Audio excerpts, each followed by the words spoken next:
নমস্কাৰ এক্সপিৰিয়েন্স সকলোকে job master Assam চেনেললৈ স্বাগতম জনাইছোঁ। আশা কৰোঁ সকলোৰে ভাল। ৰাষ্ট্ৰীয় প্ৰযুক্তি প্ৰতিষ্ঠান NIT শিলচৰত নতুনকৈ ফেকাল্টিৰ 47টা পদ মুকলি হৈছে। তেন্তে আহকচোন ভিডিঅ'টো আলোচনা কৰোঁ 47টা পদৰ বিষয়ে।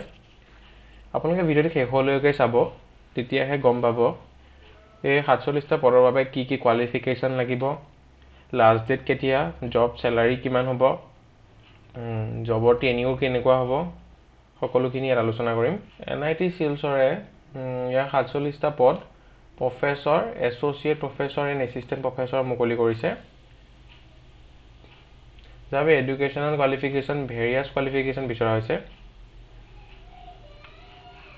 ডিপাৰ্টমেণ্ট ৱাইজ বেলেগ বেলেগ হয়। Department of civil engineering, department of medical engineering, department of electrical engineering, department of electronics communication engineering, department of computer science engineering, department of electronics instrumentation engineering, department of chemistry, department of mathematics, department of physics, department of humanities social sciences, department of management studies. ইয়াৰে total post 47টাৰ আনৰিজাৰ্ভৰ বাবে হৈছে 8টা post, EWS ৰ বাবে 1টা, OBC ৰ বাবে 23টা, SC ৰ বাবে 8টা, ST ৰ বাবে 7টা। এজ লিমিট দিয়া হৈছে The candidate should not less than 21 years of age and not more than 38 years of age. কেণ্ডিডেটৰ as 21 বছৰৰ কম হ'ব নোৱাৰিব আৰু 38ৰ বেছি হ'ব নোৱাৰিব। যদিও SC ৰ বাবে 5 বছৰ, ST ৰ বাবে 5 বছৰ, OBC MOBC ৰ বাবে 3 বছৰ, PWBD ৰ বাবে 10 বছৰ এজ ৰিলেক্সেশ্যন প্ৰদান কৰা হৈছে। এপ্লিকেশ্যন ষ্টাৰ্টিং ডেট হৈছে 10 মাৰ্চ 2025 পৰা, last date 20 March 2025। Application fees হৈছে 1200 টকা ফৰ জেনেৰেল আৰু OBC কেণ্ডিডেটৰ বাবে, 600 টকা হৈছে SC ST PWD EWS কেণ্ডিডেটৰ বাবে। কেনেকৈ এপ্লাই কৰিব আপোনালোকে NIT শিলচৰ বুলি চাৰ্চ কৰিব, তাৰপিছত তাৰ অফিচিয়েল ৱেবছাইটত যায় ইম্পৰ্টেণ্ট লিংক ছেকশ্যনত ক্লিক কৰিব। তাত অনলাইন এপ্লিকেশ্যন বুলি আহিব, তাত আপোনালোকে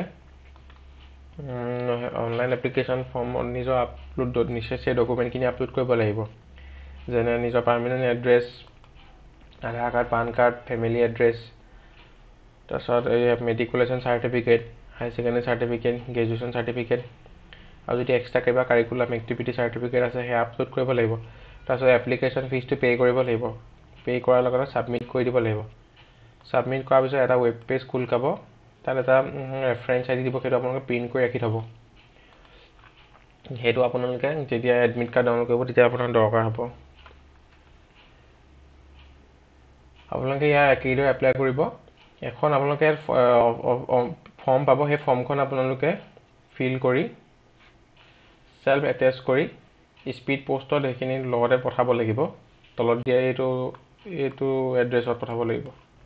এইখন হৈছে অফিচিয়েল এডভাৰটাইজমেণ্ট নটিফিকেশ্যনখন।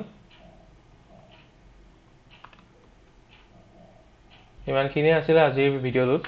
আশা কৰোঁ আপোনালোকে ভাল পালে। যদি ভাল পালে তেন্তে লাইক কৰিব আৰু লগৰ বন্ধু বান্ধৱীৰ সৈতে শ্বেয়াৰ কৰিবলৈ নাপাহৰিব। ধন্যবাদ।